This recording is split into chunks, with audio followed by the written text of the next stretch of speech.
Pemirsa, KPK melakukan operasi tangkap tangan terhadap Gubernur Bengkulu Rohidin Mersyah yang juga petahana dalam pemilihan Gubernur 2024. Tim hukum dari Rohidin Mersyah protes atas operasi tangkap tangan itu karena dilakukan saat masa tenang Pilkada serentak. Mereka menyebut ada kesepakatan antara KPK, Kejaksaan, dan Kepolisian untuk tidak mengambil langkah hukum bagi para calon yang hendak bertarung di Pilkada. Lalu benarkah pemirsa operasi tangkap tangan KPK terhadap kandidat di Pilkada serentak telah mengganggu proses demokrasi? Untuk membahasnya telah bergabung di studio bersama kami berdua ada mantan Wakil Ketua KPK Pak Saud Situmorang dan juga pakar hukum pidana dari UI Kudri Sitompul. Selamat petang Bapak-bapak, terima kasih atas kehadirannya.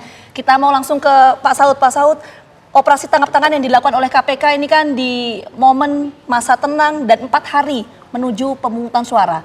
Pak Saud melihatnya ini ada unsur politiskah atau memang murni kasus hukum? Ya, kalau kita bicara OTT itu sesuatu yang sebenarnya cukup matang dan sebagaimana disampaikan Alex kemarin, ya mulai prosesnya bulan Mei.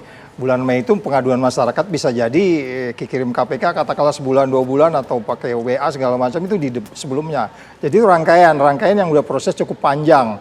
Jadi kalau kita katakan bahwa kemarin peristiwa pidananya sudah terjadi, kemudian KPK melakukan kan surat masuk tuh biasanya dia melakukan apa yang disebut klarifikasi kepada si pengirim ya. Karena disebutkan juga itu pengaduan masyarakat kan.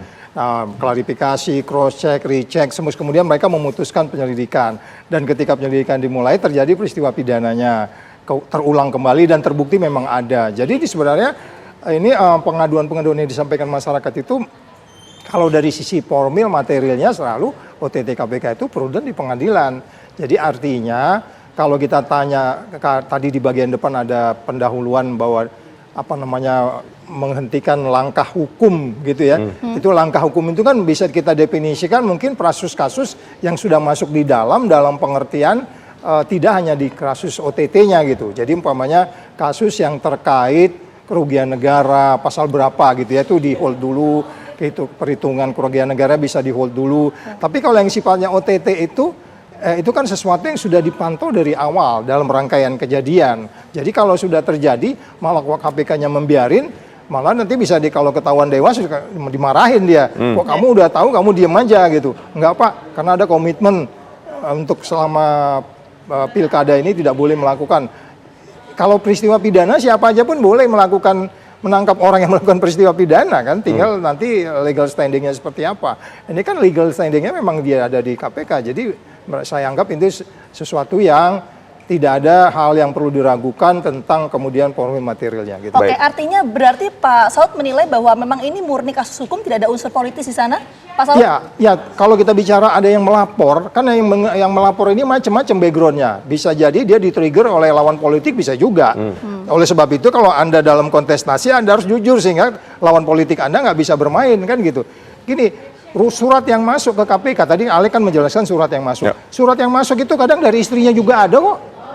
Iya, ngirim gitu dari istri sendiri, dipotong uangnya di kamar dikirim. Jadi ini lawan politik bisa jadi juga siapapun yang mengirim ke KPK. Oleh sebab itu di situ sebutnya kita menyebutnya KPK itu selalu ngomong politik cerdas dan berintegritas. Jadi yang cerdas saja juga salah, berintegritas saja juga salah gitu. Baik, saya ingin ke Pak Curdi. Pak Curdi, ini kan tim hukum dari Rohidin ini protes nih, karena dilakukan di masa tenang, terus kemudian mengatakan bahwa ada kesepakatan di situ antara Kejaksaan, KPK, dan polisi bahwa tidak akan ada langkah hukum dalam masa tenang ini.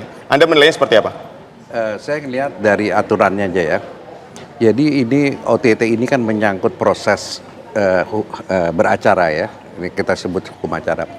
Itu diatur di dalam KUHP ya, baik ya hukum acara yang diatur dalam KUHP maupun diatur di dalam Undang-Undang KPK, Undang-Undang 30 kalau nggak salah Pak Saud ya.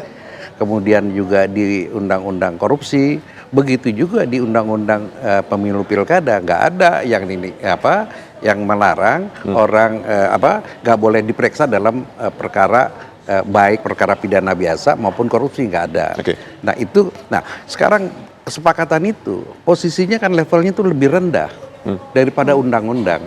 Tentu dia nggak bisa mengatakan bahwa ada kesepakatan ya kan ini ya, itu prinsip hukumnya itu hukum yang lebih tinggi itu menyampingkan hukum yang lebih rendah, itu satu.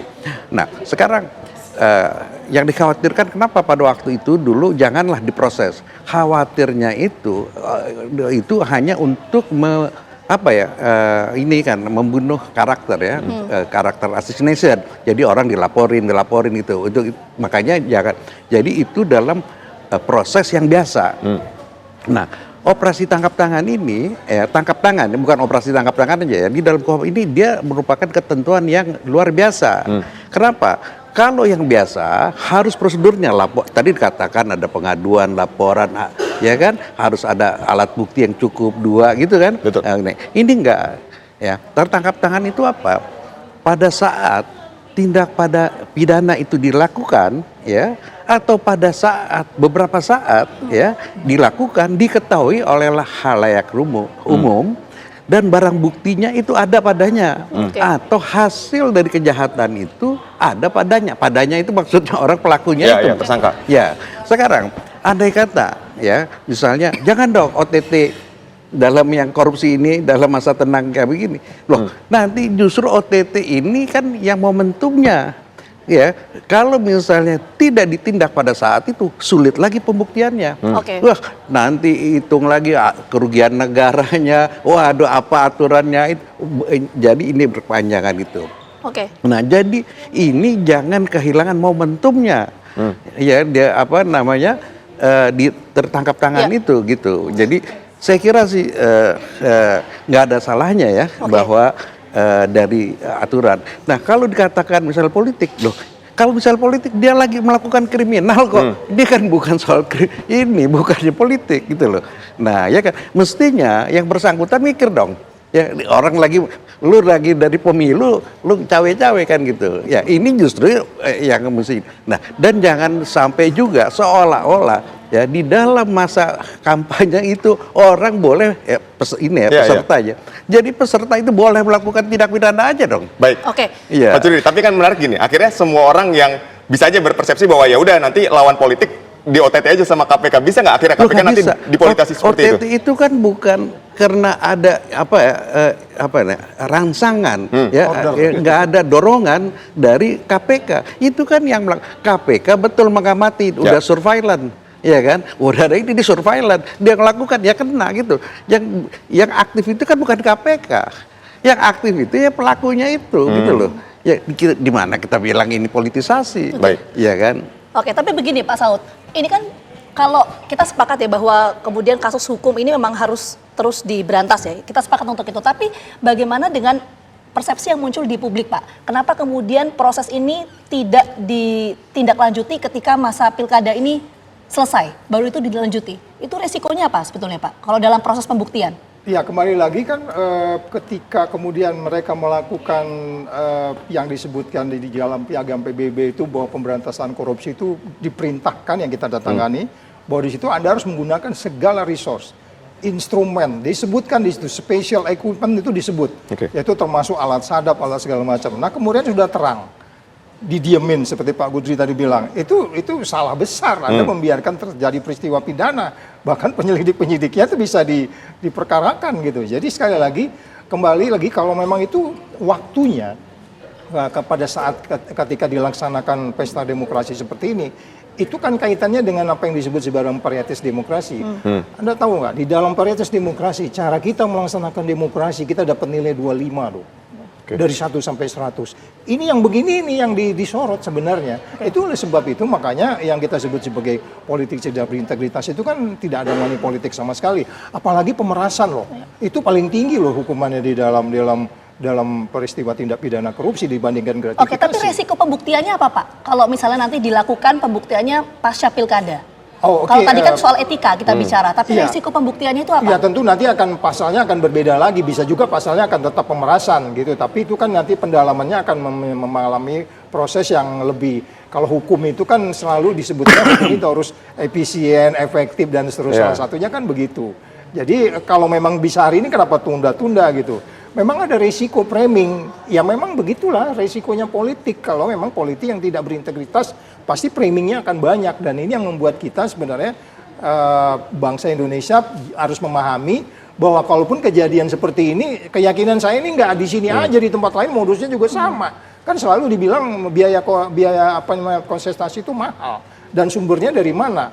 Nah itu kalau kita lihat APBD-nya mereka itu kan sekitar 2 triliun ya Bengkulu itu. Dia ambil segitu aja tuh udah berapa tuh coba. Jadi sekali lagi ini pesan sebenarnya yang mau disampaikan oleh KPK, berhenti korupsi sekarang juga. Kalau Anda ikut kontestasi, ya lakukanlah itu dengan proses-proses yang menunjang supaya indeks persepsi korupsi kita naik. 25 itu termasuk segala macam. KPU juga kalau ini tidak bersikap atas kejadian ini, nanti orang lain akan menilai, lo KPU-nya kok begitu sih? Nah itu jadi ini banyak di atas kejadian ini, semua kita harus mengambil sikap. KPK-nya, semuanya, partai politiknya juga, kalau dia mulai agak ngebela-ngebela juga nanti jadi salah juga gitu loh. Rakyatnya juga gitu. Jadi Baik Pak panjang. Saud, Pak Curi, ini yang menarik tadi pernyataan dari Pak Saud bahwa kejadian seperti ini mungkin banyak terjadi karena memang biaya untuk politik itu mahal. Nanti kita akan dalami usai jeda, tetaplah bersama kami.